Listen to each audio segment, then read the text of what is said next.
Um, so part of what we talked about when we met last time was you did a corporate shift, right? And into being a YouTuber. So tell us, like, how did you get into the corporate world? Let's start there. That's a great way of starting it. So the way that I see it, right, and this is general advice, and then we'll get into specifics about my journey, is this idea that decisions are way more important than passions. I think passions are general, they're non-specific. You can be passionate about anything, your dog, your family, people around you, and that's all great. But how do you take that and build something meaningful for your own life that fulfills you? And that's always the challenge. That's the dichotomy, is most people don't link the two. The people who have a passion, who know what it is, you don't have to take this advice because you found it, but most of us haven't. So the question I always asked myself my whole life was the following: not what are you passionate about, but rather, what does the world need you most to do right now and why? So when I was 12 years old, growing up in a rural city near Montreal in Canada, the answer to that question was it be a YouTuber? No, I thought that was what rich people did. Like, no, like I wasn't going to be a YouTuber. My parents were factory workers. They're making minimum wage. So I kind of just said, no, I need a corporate job. I need to make some money here. So I looked at my report card and the choice was pretty obvious to me because I was really good at math and really bad at everything else. So I said, oh, I should be an accountant. And I never changed my mind. I got really good grades in school, studied really hard. And then I went to university. I was fortunate enough to get an internship at PricewaterhouseCoopers that I once thought was a water bottling company. That's how lost I was because I had no network and knew nothing about the business world. And then in that process, what happened was I started doing these things called case competitions. So in the business world, in that land, in similar to moot court, I guess in law, is it's like professional sports but for nerds. So other guys my age were playing football or basketball or baseball, things I never really understood to be honest. But I used that competitive spirit in presentations. So every day I was either presenting a business problem that a company was having and pitching it back to their own executives, which was an actual competition we do, or I was coaching another team on communication. And that's how I transitioned from being an accountant to my desire to be a consultant. So that's why I wanted to work at McKinsey or BCG, or for those who don't know these companies, they're like big consulting firms like IBM and stuff like that.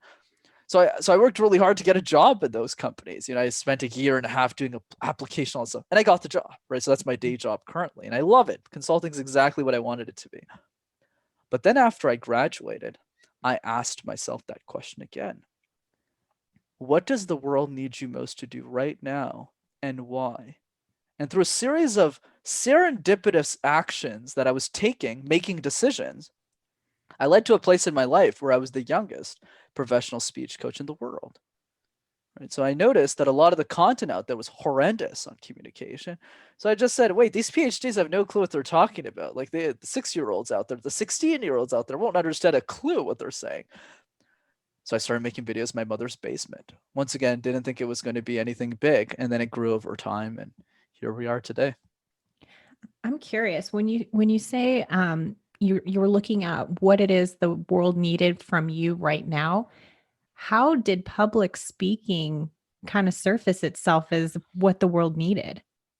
That's a beautiful question. I think the way that I think about this, Mel, is at the end of the day, right, you have a list of skills, a list of things that you can do. Right? There's some skills, and that's why I love comparison. I always like saying controversial. I love comparison. It's a tool if you know how to use it in the right way, like social media is. If you compare the wrong things, like somebody's money or their cars that I don't understand why people seem to care about or something. I'm literally sitting on a mattress, right? Like literally, right? Like if you start to compare those things, you don't really get anywhere except the mattress thing. That's good to compare. But when you start to compare other people's work ethic or rather the effort that they took, so let's say you want to get into a huge law firm in New York City, there's a certain amount of steps that you need to take. And you can figure out before you even enter the game if it's a game you even want to play. Like you won't see me spend 16 hours a day working out to try and get drafted into the NBA. I just don't have the chops. It's just not for me. So I think it starts with self-awareness. But what I mean by self-awareness, because most people just stop the logic there, is if you can't describe with detailed accuracy what all of your weaknesses are, you are not self-aware. That's how I define it. So I knew exactly what I was good at, exactly what I wasn't. And when I went down the list, I noticed immediately that I could become a senior executive at a consulting firm, but I couldn't be an investment banker. I couldn't be a guy on Wall Street. I just can't take the hours. It's too much to handle. But my friends could. But then when I saw MasterTalk, I was like, wait a second. There's not a single human being that I've seen on this platform who's in my age range who can do all of this speaking and then do all of this stuff. So the quick answer to your question, the summary of all that stuff is self-awareness. And the way that I got there was two ways. The first one was this idea of making a list of all of my weaknesses. But the second one, which is probably the number one takeaway from this entire conversation, is the following. The quality of your life is solely determined by the quality of the questions that you ask yourself. The only way that you get to unique insights on how you should live your life is to first question all of the insights. So you don't get to, oh, let me start making YouTube videos my mother's based about communication right away. You start by asking questions like, hey, why is everyone saving up for retirement at 65 if Steve Jobs, who had all the best doctors in the world, died at 56? And Kobe Bryant died at 41. And Chadwick Boseman, who was the guy behind Black Panther, died at 43. How do any of these decisions make any sense? Why are we conditioned to have 2.5 kids, not 2.5, and then have a white picket fence with 2 cars, not 1, but 2, because you need to look good, right? You need to show people that you have more than 1 car. Who made up these rules? And then you realize that every single rule is made up, which means the only thing left to do is to make up your own rules. That's very, very interesting. But even with what you were saying right now, right, is okay, you're looking at these societal standards. That's basically what it is. Like whoever they is and invented these things, right? And so if I'm understanding you correctly, you're not saying necessarily compare yourself to those things. Don't compare yourself to whether or not you have the white picket fence. You're saying have that self-awareness, and from there compare yourself. Would it be more to yourself or to the questions that the answers to the questions that you're asking yourself? I love it. I'm happy to expand further, and I love the follow-up. So the first part is definitely questioning all societal norms. So you get to this place, and most human beings don't get there, if I'm being completely honest, right? My family didn't get there. You know, most of the people around me didn't get there, except my closest friends, like the 6 to 8 people around me that I spend most of my time talking to. Then once those societal conventions have been questioned, you realize nothing makes sense. Then the next part is then, but on your point about comparison, now you understand what makes the most sense to compare based on what you actually want your game to be. So let's say in some people, like, and I don't blame people, if some people want a Ferrari after that exercise, they could totally get a Ferrari. There's nothing wrong with that, right? It's just understanding what you want to do with that comparison. So to me, what happened, I questioned everything. And I just realized the following after I wrote my own funeral speech and I asked myself really hard questions like, what are you pretending not to know? Or if you had all the money in the world, how would you spend your time? Or if you died tomorrow, what'd your funeral speech say about you? Or what's the truth that you believe in that most people disagree with you on? What I realized with a series of these questions is that the only thing I cared about was to do important shit, right? I'm going to be dead in 50 years. Even if I'm 24, I know very well that there's not a lot of time left, and the day is ticking every day. And if I assume that I'm going to die at the same age Kobe did, who died at 41, most of my life's already over, more than half of it. So that's why I took all the same conventional rules. Oh, compare it to BMW. I was like, no, screw that shit. Let me live with my mother for the next 6 years because I don't know when she's going to die either. You can notice how much I've questioned, like, how long does she have? I don't know. So I'm going to spend my life with her, my 20s, before I get married and have kids in my 30s and do all that stuff later. But for now, let me focus on the one thing I actually care about, which is making MasterTalk work. There's currently nobody in the world who's democratizing this information. And if I don't do it, nobody else will. And if I die not accomplishing that, I will have determined that the life has not been well spent. That's why the only thing I do is coaching, interviews, and everything related to MasterTalk. I spend all my energy on that because that is the priority I've determined for my life to be successful by my own terms. But for somebody else who's listening to me is going, oh, gross. Like, I don't want to spend 16 hours on a weekend working. But the same rules still apply, right? Let's say you look at your life and you go, well, Brenden, like, I want to spend 3 days with my family. My only retort is, why are you only spending 1? Right? Why are you not designing every part of your life exactly the way you want it to be? Because by doing that, not only do you attract the right people that you should be spending more time with, but you're also more happier, right? So Does that make more sense? I guess that It does make more sense. It sounds like what you're doing is really prioritizing. You've asked yourself the questions and you've decided this is what is most important to me, and you're building your life to achieve that goal. That's absolutely correct. Right. And a hint that you can use, by the way, to know if you got there, if you're willing to communicate all the weird things about you in the way that's super confident. So I can start because I was like setting the example. I can karaoke in 8 different languages. I dance alone in my basement an hour a day. I love clubbing, even if I don't drink. I love Justin Bieber. I have no idea why I get so much hate. And I'm sitting on a mattress and I don't own a car, but I also coach CEOs of companies. How does that make any sense at all? But notice that the things that I say doesn't really matter. You two don't care that I karaoke. You're like, that's cool. That's awesome. Right. The point that I'm driving is the way that I'm communicating it. Notice how I don't mind the fact that you know all of these things about me. When you get to that place in your life is just a lot better. Mm-hmm. I like to call that the land of self-love and self-acceptance. Because once you have all that. That's a better way of phrasing it. I guess I'm a bit crazy. I just call it a step into your insanity, but that's true. That works too. I think it's the same thing, but just looking at it in a different frame of reference. Because I've found that getting to that land is like, yeah, I don't care. I don't care if people know. I don't care that we started the conversation talking about, how much I love Supernatural, because it's true. It's part of what it is. Some people are going to be like, that's too much.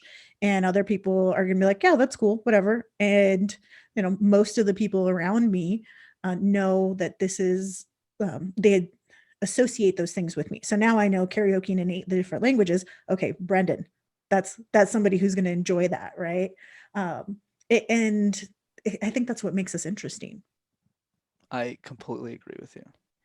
I'm really curious because we talked about being intentional and prioritizing. So how does the work with MasterTalk help others to become more intentional?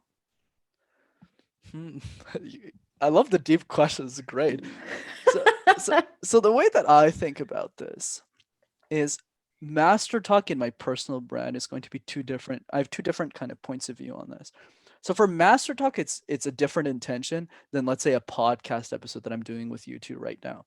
So MasterTalk, the intention is simple. Everyone who wants to share an idea with the world that matters to somebody else who wants to hear it should have access to free communication tools to do so. Because those tools, in my opinion, don't exist at the present moment. But my definition of what sharing an idea means is very broad. It could be a recipe that's been passed down from family to family that you want to share with the world. It could be a cupcake stand if you're 7 years old that you want to raise a bit of money for charity. And it could also be a revolutionary technology that you're using to change the course of the human race, right? It doesn't really matter what the idea is, but the goal and intention is to empower all of those ideas, because I don't know which ones are good and which ones aren't, right? I'm not smart like that, and I don't think anyone is. Rather, I think the intention is to be the bridge between those who do want to communicate those ideas and ultimately do. So you can think of master like a brainwashing machine that slowly convinces you that you can master communication, because the vast majority of people are too afraid to even speak. So if they're watching a video in their basement alone and they're slowly watching my craziness and my energy, right? And that's why the intention I bring to those videos is very specific for that video series. Is after 3 or 4 videos they go, oh, Brenden explains these things pretty simply. I mean, I could do this 15,000 thing. I can go to my tribe and do all this stuff. It's not hard stuff, right? I keep it very simple. But my intention for my life is very different. It's to optimize my own human potential. I think most people waste too much time thinking about all the problems in society and do nothing with it. Whereas I just looked at the same time that I had as everyone else and I said, okay, if I could only knock out 1 or maybe 2 problems in my lifetimes, what are those problems? And for me, it just ended up being 2 things. 1, which is public speaking, because that's what I'm uniquely positioned to do. That's my gift. In the same way you have your own gifts, like being awesome podcast hosts and asking thoughtful and meaningful questions, right? It's like, whoa, it's like you two are asking, like, right? And then the other part of that conversation is a question I ask myself that most people don't, which is, once again, what are you passionate about, but rather, what is the world's easiest problem to solve? I don't know, it drives me crazy. Nobody asked that question. Why not? There's 44,763 problems in the world, whatever the number is. And we just all like sat at a table, Republican, Democrat, middle, extremist, whatever it is. We're all sitting together. We say, okay, what are the criterias that make up an easy problem? And then we can have a thoughtful conversation that doesn't involve politics. We're like, okay, who wants to team up to solve this problem? If everyone in the world just did this, we wouldn't have any problems, or at least we'd have a lot less. What's your answer to that question? I had a feeling you're going to ask me that. It's great. So for me, but this is, I just want to point out for everyone who's listening, this is not scientifically based, just something I've thought of. I believe the answer is the water crisis, because I think there's 3 components to figuring out what the world's easiest problem. This is fascinating. No one's actually asked me this. It's kind of cool. I'm just kind of like fanboying as I'm like answering my own question. So weird. Anyways, the first part is, what is the total cost of solving that problem? So if you compare the water crisis to something a lot more, actually not a lot more, because they're all bad problems, like human trafficking. The challenge with human trafficking is you don't know how many people are missing. You don't know where they are. And even if you free them, they don't really have families to go back to. So are you really solving the problem? I know this is a very cold and objective way of looking at things. You're looking at me like, whoa, this dude is like some other thing, right? No. But the point I'm driving is that the cost, even if it's tragic, like I'm not for human trafficking by any means, but the point I'm driving is the cost to estimate that problem is very difficult. Whereas something like the water crisis is still difficult, but it's doable because it's an infrastructure problem. It's not like we don't have the technology. We know exactly how many people in the world struggle with access to clean drinking water. It's an easy metric. Do you have water? Yes or no? Do you have to walk 3 miles? Yeah, so I do too, right? It's simple. So we know the numbers, and we know how to break down those numbers to zero. And the total cost is around 20 billion. You know, if you do $35 per person times 663 million, which is the number of people who don't have access. Estimate it, right? All this is estimates, but it's a lot more accurate. Okay. Number 2, the resistors. Who's stopping you from achieving the change? Whatever the change is, who's stopping you, who's trying to get in your way? So in the case of the water crisis, that would be corporations. So companies like Nestle or Coca-Cola who use these water reserves to make a lot of money. But even those people have started to cave, right? And those companies have started investing in the water and sanitation because the problem is just a lot more known now. But there could be mafia criminal organizations, but it's a lot less intense, and sometimes government. But in human trafficking's case, it's very smart, I would argue, well-organized crime organizations who profit tremendously from this problem, right? Well, that's one lens of that, because we can get into human trafficking. You can get into 1,000 of these lenses, Yeah, right? there's so many different things that go into that, but it's exactly. Like you're basically saying who are the stakeholders that are making the most money out of this, right? They're going to be your barriers. Right. Similar to fraud online, right? Most fraud is financial, right? But obviously, once again, I'm not an expert on this. I'm just answering because you asked. Where it's a high level, I'm just very nonchalant about this. So looking at that, okay, these people are very smart and aren't afraid to kill you. So it's a really difficult opponent you're up against. Whereas in the water crisis, you're still up against some tougher opponents, but much less threatening than, let's say, that. And then the third part of the problem, which is, the third part of the framework, which is the most important one, I'd argue, is who's already trying to solve the problem. What is their current track record, right? So I was looking at a bunch of these problems, see who was solving it, looking at the percentage of the problem that was being solved. And I noticed when I looked at the organization Charity Water, that's manned by a guy named Scott Harrison, who's the CEO of the organization, I realized a couple of things. He was really smart, had really interesting ways of looking at philanthropy. But the most fascinating thing that had nothing to do with the story or, his passion or his brand is his numbers. So his organization alone has brought clean drinking water to 10 million people around the world in the last 13 years of its existence. That is insane. That's 1.5% of the whole problem, by the way. It's insanity. I've never seen that before. So I looked at the numbers and then I did more research, reach out to him, all that stuff. But I think the idea was I realized through a series of conversations and a lot of research that the water crisis is the world's easiest problem to solve, because I haven't found an easier one, in the sense that you don't need a lot of people to make this change happen. You mostly just need money, capital, and some governments to say yes. But a lot of these governments are really open, because if you ask an extreme Democrat, I'm just using it as an example, same Republican, and you ask them about guns, they'll give you completely different answers. But if you ask them about water, they'll both say, yeah, well, I agree, but everyone should have clean drinking water. So we have more buy-in. It's a lot easier to solve that problem. So from that simple framework that I essentially created for myself, I derived the two following conclusions. One, I should solve the problem that I'm meant to solve, which is public speaking. And I should use the financial resources, influence, and the way that I am, hence why I'm very hardcore on social media and all that stuff, to then reinvest all of that capital into the water crisis. And hopefully I solve both before I die. But I think the takeaway to this is, for you, what are those one or two problems? If you start focusing on 5 or 10, you'll solve nothing. That's my personal thoughts on it. Well, even then, I think, you know, for somebody who may be listening and be like, solve the world's problems, I can barely get up in the morning. I can barely, you know, solve my own financial issues of living paycheck to paycheck. So is there a comparable question or something else that you would ask? Because the world just seems so large. Right. And just to build on that, I get it, because I did the same thing. I wasn't asking these how do I help the world question when I was 19. I was working 17 hours a day to try and get a job at PwC, Deloitte, KPMG, or Ernst & Young, right? That's what I wanted. So I wasn't focused on saving the world. I was focused on how do I get ahead in life, right? So my question is not rather you should be focusing on the world or you shouldn't, but rather, what are you doing with the present situation that you're in right now? Okay, you don't want to solve the water crisis. You don't want to be better at communication. You don't want to better your life. That's totally fine, right? Or better the lives of others. But what are you doing for yourself today? That's my question. Right? And then from that, are you trying to fix it? So for me, once again, I had no business connections, thought PwC was a water bottle, like I was completely lost. But I had a lot of information available. I started reading Tony Robbins' books about finance. I started learning about how money works, and I figured out how to master this thing. And then when I beat it and I was able to get out of poverty, then I asked myself the next question. Okay, this is boring. What do I do for the world now? And then MasterTalk came to be. But you're right in the sense that the only way to be truly selfless is to be 110% selfish. And I always tell people, the person who needs MasterTalk the most is not the people who watch my stuff. It's me. For without MasterTalk, who am I? And what am I contributing to the world?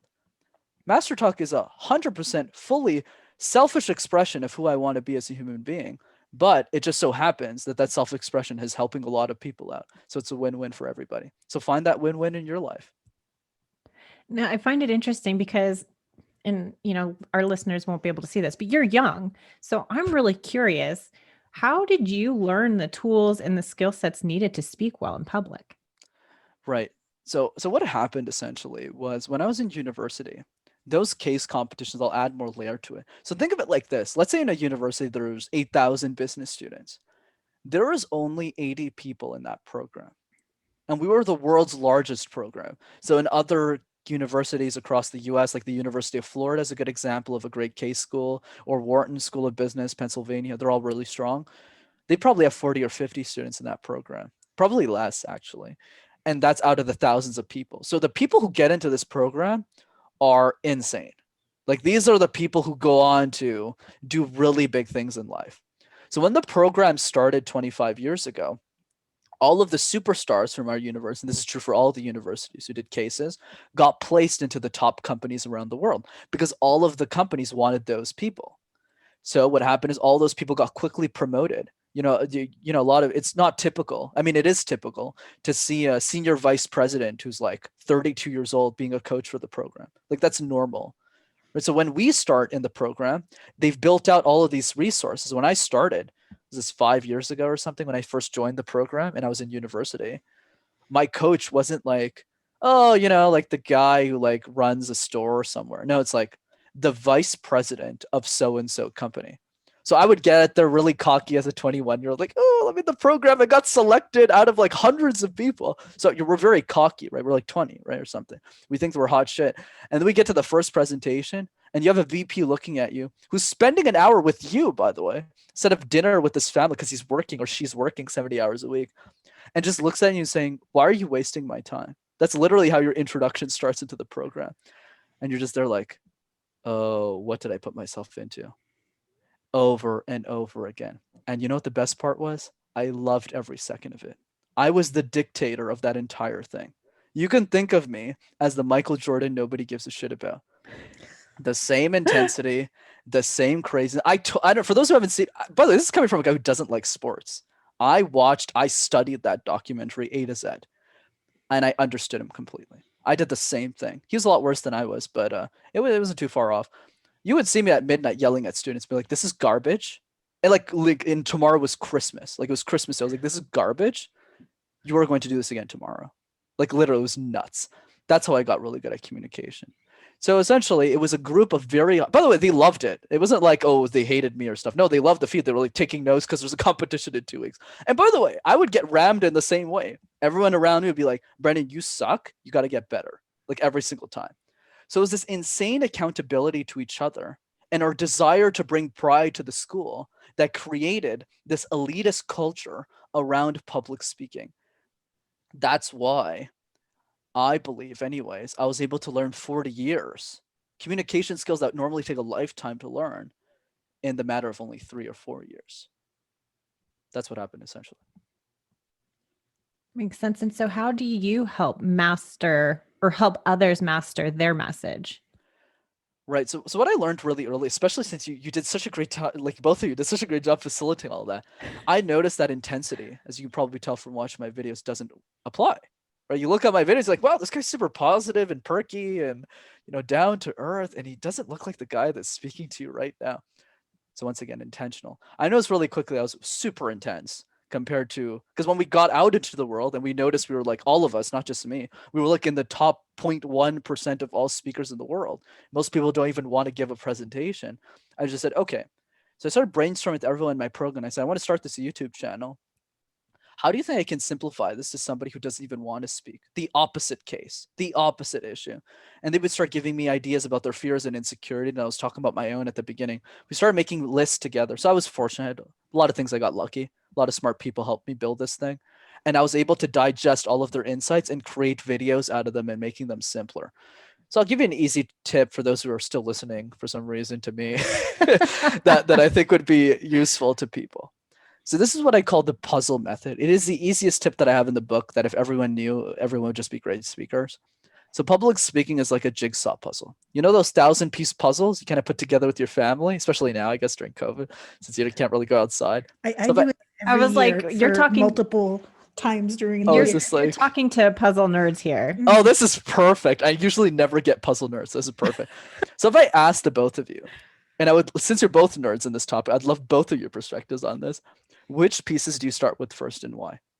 The outside pieces to help with the framework to kind of see where the colors go. And then you can start to sort the remaining pieces based on the colors and the shades and the shapes.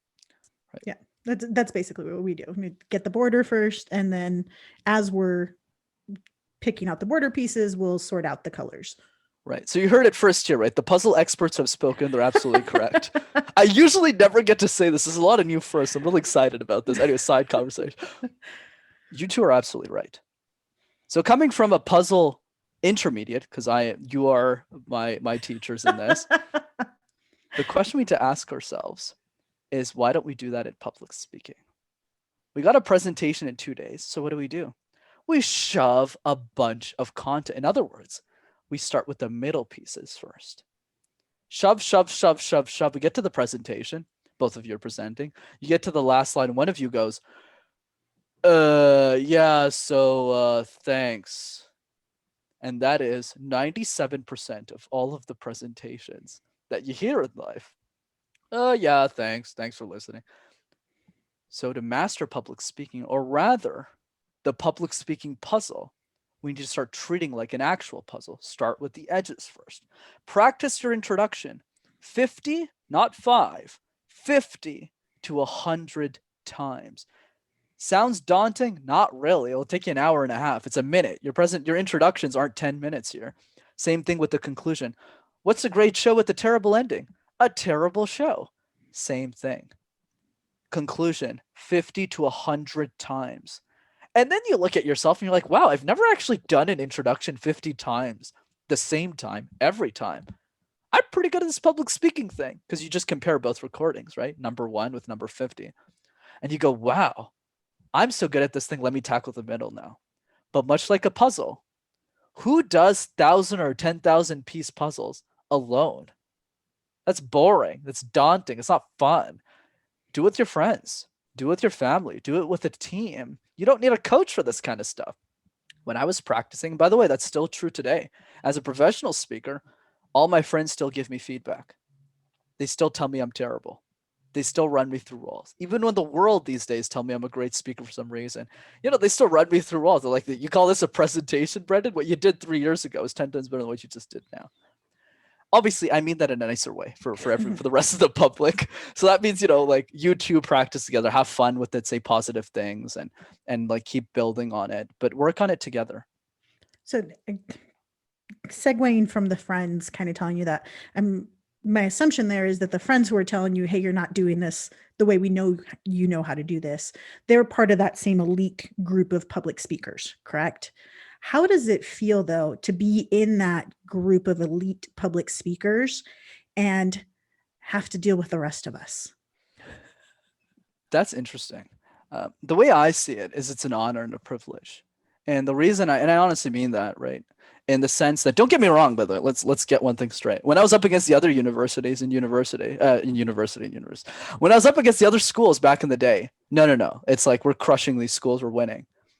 When it went back to the general public and I was talking to 7-year-old Julia, it's not about dealing with the rest of us, though I guess I give the impression of such, but rather saying, wow, if Julia can be this incredible speaker at 8 or 9 years old, imagine what she can do with her life. My most successful client, that's the thing I'm the most proud of, I guess, since I started the channel, is 6 years old, by the way. Not many people know this. My most successful client by far is 6 years old. It's one of my executives' kids, right? And she's incredible because the first time I met her, I literally built a kids curriculum. That's what I coach in the morning, kids and then executives, is how do I get this 6-year-old kid to understand me? So I just said the question that no other teacher asks a 6-year-old. What do you care about? What are you passionate about? And she would look at me and go, oh, well, I like school. And I was like, okay, cool. Make a presentation around that. She's incredible. Like, I'll send you the video after. It'll blow your mind. You'll just be like, what the world? Like, she's better than all my executive clients combined. It's ridiculous. But it's the point that I'm driving is that's exciting. It's a new game for me to play. And this is something that a lot of professional athletes feel, by the way. I'm not saying I am one, but I guess I am a weirder version of that. Because after you're done playing, you can't play anymore. The game's over. Right? That you can't recreate the thousands of people cheering you on the same way. You can't recreate my weird niche case competition. I can't compete anymore. I'm graduated. So the only thing left for me, like the sports world, is to be a coach or do something else with my life. And I didn't want to be a coach. So I'm using MasterTalk to create my own game, which is the biggest challenge. How do I communicate all of this craziness that I spent 4 years honing to a world that doesn't even care to present? That is the challenge. And it's an honor to try and master that puzzle every single day. I'm kind of curious though, as we move into a digital space, more Zooms, more emails, how has COVID impacted your Master Talk series? Right. So definitely many things. So I think the first thing we could start off with is I woke up one day to a 70% loss of revenue, which wasn't super fun. Hey, Brenden, by the way, all of these things have been canceled. Okay. So for 3 days, was I extremely depressed and crying a bit? Yeah, definitely, or a lot rather. But it's all about reinventing ourselves, whether it's as speakers, as business owners, as people who have a day job and a side hustle, which is my case. How do you figure this stuff out? Mm-hmm. So to presentations specifically, the biggest difference between the online world and the in-person world is the following. You cannot gauge your audience's reaction in an online world. So I'll give you an example. Let's say I'm giving a workshop to the both of you and your family, your community, or something in person. If I say a joke, 2 things will happen. 1, you'll either laugh at the joke and go, oh, Brendan's such a funny guy. Or more likely, you'll look at me and go, this guy is not funny. Why is he saying jokes? This is just not for him. But either way, I know. I can tell right away. I was like, oh, these people are not laughing at me. I'm not funny. I got to change up my tune here. So that's what I do.